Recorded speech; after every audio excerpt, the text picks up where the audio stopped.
अस्सलाम वालेकुम। आज का जो हमारा मॉड्यूल है, मॉड्यूल नंबर 6 है, जिसको हम कवर करेंगे और उसमें हम बेसिक और बग बाउंटी को हम कवर करेंगे इसमें।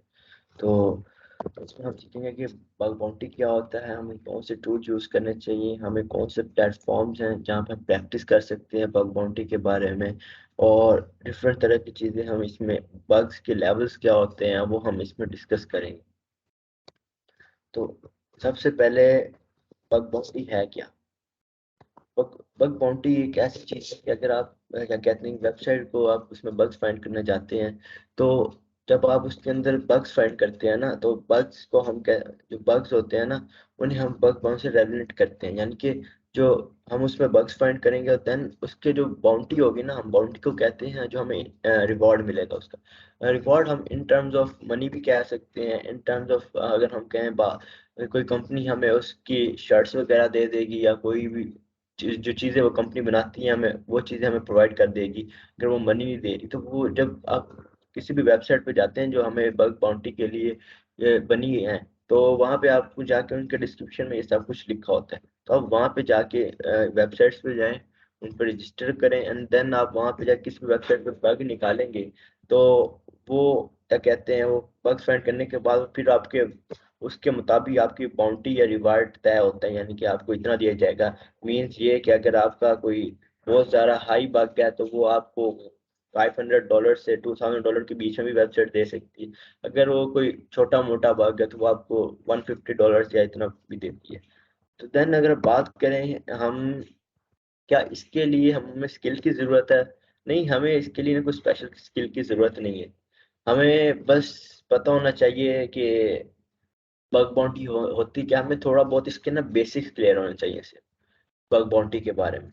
एंड देन हम ये स्टार्ट कर सकते हैं किसी बिना किसी एक्सपीरियंस के, या कि हमें ना इसके लिए, जो जाहिर सी बात, हमें कोई कोर्स नहीं करना पड़ता, और हम इससे जाके ऐसे खुद से शुरू कर सकते हैं। बट हमारे जो एक्चुअल वेबसाइट को शुरू करने से पहले हम कोई जो वनरेबल जैसे मशीन्स पे भी हम, या वनरेबल वेबसाइट्स पे भी हम जाके टेस्टिंग कर सकते हैं या बग्स फाइंड कर सकते हैं। उसके लिए भी मैंने आगे आप लोगों के लिए वो क्या क्या सॉर्ट आउट किए हुए हैं कुछ प्लेटफॉर्म, जहाँ पे आप उन्हें इंस्टॉल करके आप उन पे बग्स फाइंड करें, देन आपको ये आइडिया हो जाएगा कि आपने बग्स ऐसे फाइंड करने, देन आप एक ओरिजिनल या ऑफिशियल वेबसाइट मूव कर सकते हैं, देन आप उधर बग्स फाइंड कर सकते हैं। तो जो इसका, अगर मैं इसके 2 पॉइंट्स में से कवर अप करूं, तो हमें इसके लिए कोई स्पेशल स्किल्स की ज़रूरत नहीं होती, और हमें सिर्फ इसमें क्या कहते हैं, अपना माइंडसेट और हार्ड वर्किंग थोड़ी होती है, हमें वो बनाना पड़ता है, और बेशक में इतना एक्सपीरियंस ना हो, हम शुरू कर सकते हैं। देन हम बात करेंगे कि बग बाउंटी के लेवल्स कौन से होते हैं। तो बग बाउंटी के 3 तरह के लेवल्स होते हैं, जिसको अब हम अगली स्लाइड पर कवर करते हैं। लो, मीडियम, हाई। जो लो बग होता है ना, वो इतना सिस्टम पे हार्म नहीं करता, मतलब असर नहीं करता, उसको हम बाद में भी रिमूव कर सकते हैं। जब क्या कहते हैं, आपकी वेबसाइट बन रही होती है ना, तब वो कहते हैं हम बाद में रिमूव कर लेंगे। इस तरह का कुछ नहीं उन्हें पता लगता, तो आपकी जो बग बाउंटी प्रोग्राम जाके रजिस्टर करते हैं एथिकल हैकर्स या कोई भी आए इंसान, तो वो जाके लोअर बैग्स फाइंड करेगा, तो उसको उसके मुताबिक रिवॉर्ड भी दिया जाता है, और वो इतना असर भी नहीं करता सिस्टम पे ना, कि आप इतने जाके उसका डाटा निकाल। तो मीडियम लेवल के बग होते हैं ना, जब वेबसाइट या प्रोग्रामिंग आप लिख रहे होते हो ना, तब आप वहाँ पे ये कहते हैं, जो प्रोग्रामर्स होते हैं वो सॉर्ट आउट कर लेते हैं टेस्टिंग के जरिए, छोटी नॉर्मल डेवलपमेंट के बाद ना। तो मीडियम इस तरह का होता है।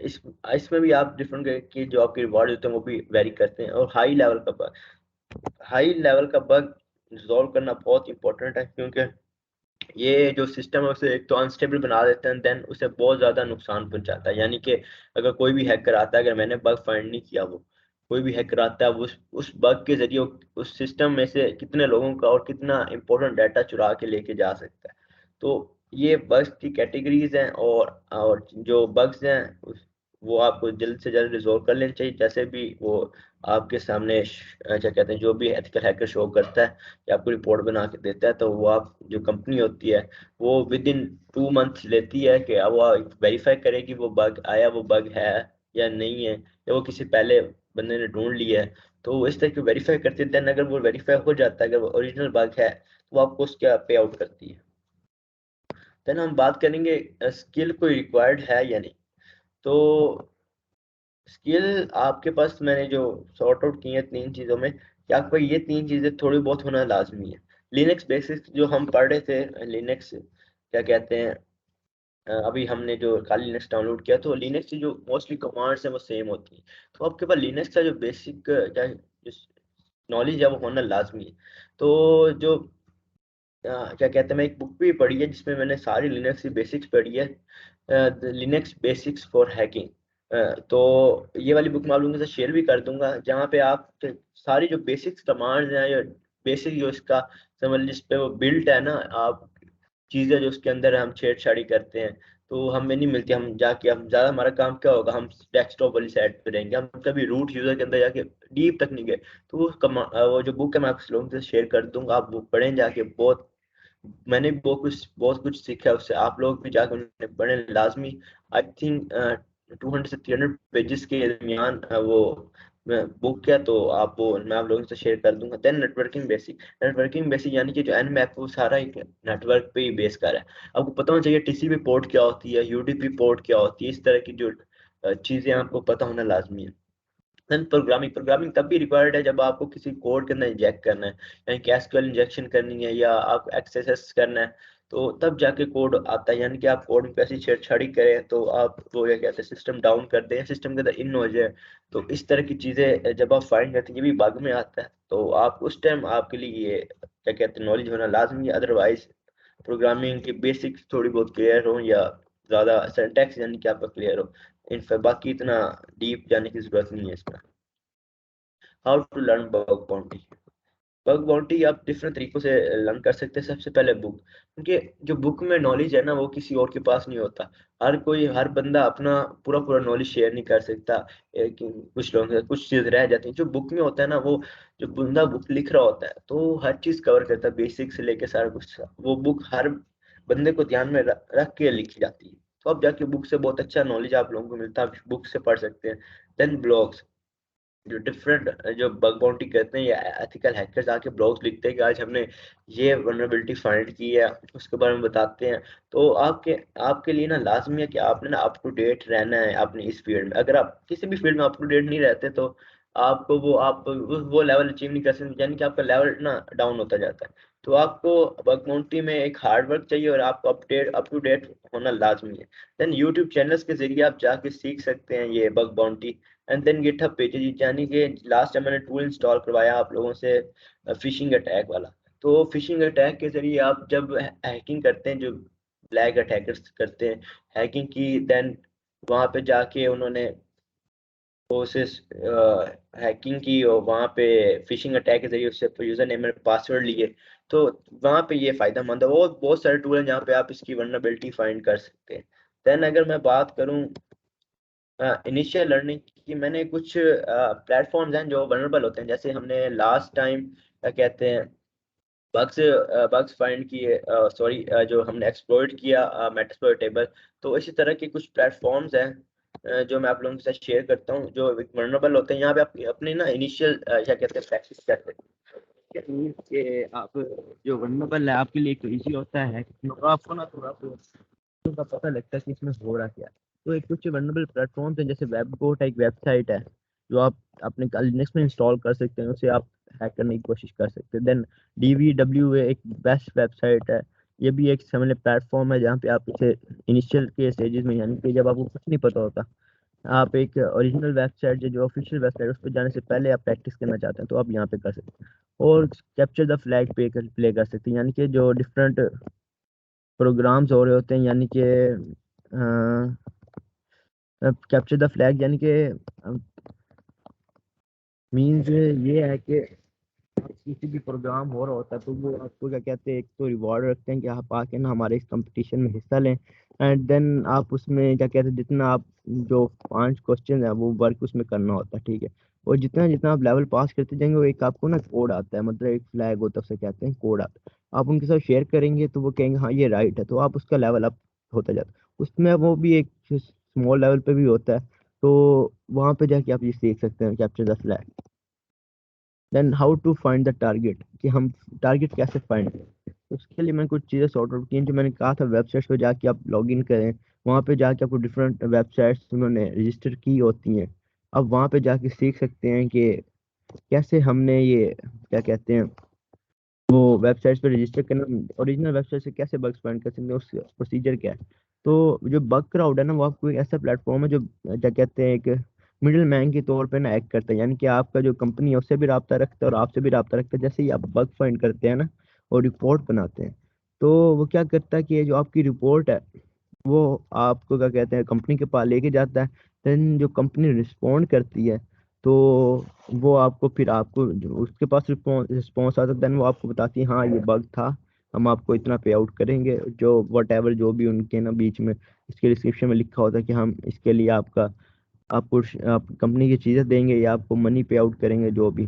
तो एक और हैकर वन है दूसरा प्रोग्राम, देन कोबाल्ट है एंड एंटी है। ये चार एक वेबसाइट्स हैं जो जहाँ पे आप जाके रजिस्टर करके आप बग बाउंटी शुरू कर सकते हैं। देन बात करूँ मैं टूल्स, टूल्स बहुत इंपॉर्टेंट है आपके लिए जो आपने यूज़ करने हैं। तो वो मैंने आप चंद एक टूल्स लिखे हैं जो आप इनिशियल स्टेज में यूज़ कर सकते हैं। मेजर टूल्स, एन मैप, जो मैंने लास्ट में बताया कि इंफॉर्मेशन गैदरिंग के लिए ना एन मैप आप आप ग्रिप होना बहुत बहुत लाजमी है। ठीक है, एक बहुत मेन टूल है।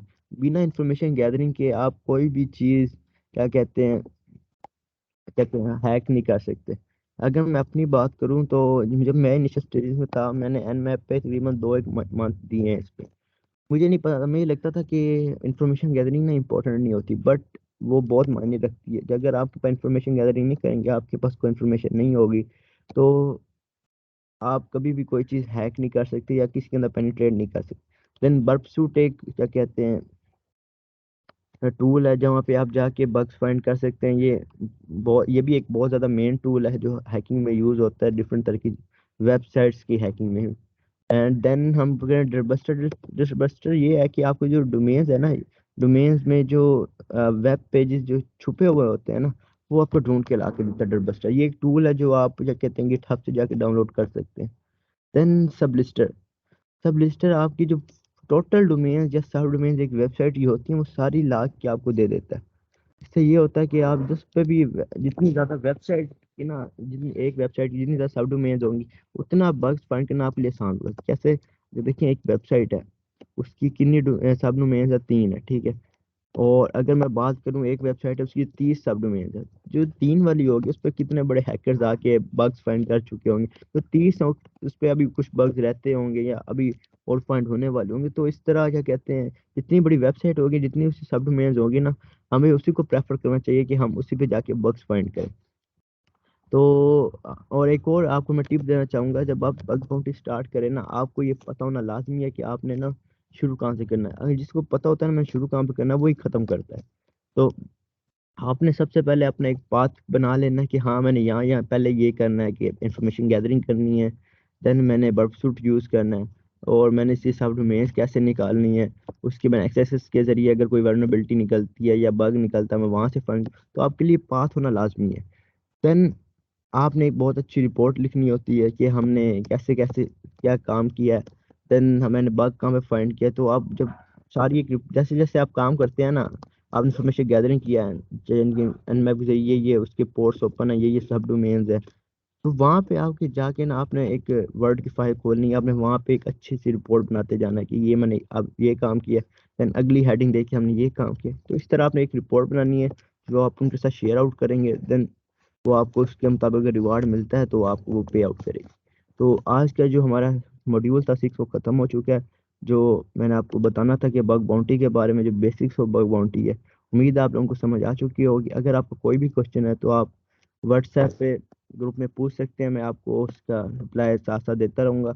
और नेक्स्ट मॉड्यूल 7 होगा हमारा जो ओसेंट के ऊपर है, ओपन सोर्स इंटेलिजेंस पे वो इंशाल्लाह हम अगले मॉड्यूल में वो ओसेंट कवर करेंगे।